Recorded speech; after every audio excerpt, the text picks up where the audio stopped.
গায়ের রং কালো বলে এদের ভীষণভাবে ট্রোল করা হচ্ছে সোশ্যাল মিডিয়াতে।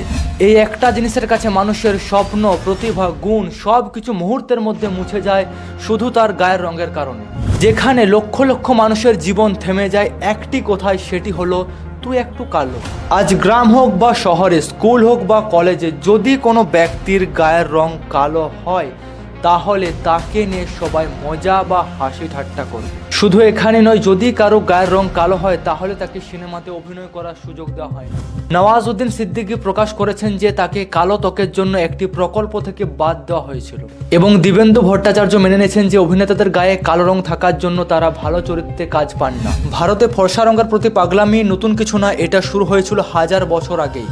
তখন গায়ের রং মানে ছিল জাত, শ্রেণী আর ক্ষমতা। উঁচু জাতের লোকেরা ঘরের মধ্যে থাকতেন আর নিচু ও গরিব লোকেরা রোদের মধ্যে খাটতেন। ফলে ধারণা হলো ফর্সা মানেই ভালো। সেই সময় এই ভুল ধারণাটা আমাদের মাথায় ঢুকে গিয়েছিল।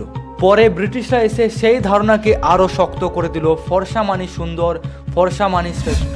তারপর এলো সিনেমা, টিভি আর কোটি টাকার ফেয়ারনেস ইন্ডাস্ট্রি। আজও বিজ্ঞাপনে বলে গ্লো করো, ফেয়ার হও, এবং সিনেমায় নায়ক বা নায়িকাকে বা উচ্চ শ্রেণীর মানুষকে ফর্সা রঙের দেখানো হয় এবং ভিলেন বা নিম্ন শ্রেণীর মানুষকে কালো বর্ণের দেখানো হয়। আজও আমাদের সমাজে মানুষের গায়ের রং দিয়ে মানুষের মূল্য বিচার হয়। একটা ছেলে বা একটা মেয়ে যদি স্কুলে টপার হয় বা সরকারি চাকরি পায় তাহলে তাকে কেউ জিজ্ঞেস করবে না যে তার পরিশ্রমটা কত, আর তার সাফল্যের গল্পটাকে চাপা দিয়ে বলবে আরে এ তো কালো, এর বিয়ে হবে তো, এ বউ পাবে তো। আরে হাসির কিছু নয়, এটাই সত্যি। তাই কখনোই মানুষকে তার গায়ের রং দিয়ে বিচার করা উচিত নয়। আপনি কি বলেন তা কমেন্টে জানান। আর কমেন্ট বক্সটা পুরো ফাঁকা পড়ে আছে, আপনারা কমেন্ট করতে ভুলে যাচ্ছেন আর সাবস্ক্রাইব করতেও ভুলে যাচ্ছেন। প্লিজ সাবস্ক্রাইব করুন, আর ইনস্টাগ্রাম আর ফেসবুক থেকে দেখলে ফলো করতে ভুলবেন না।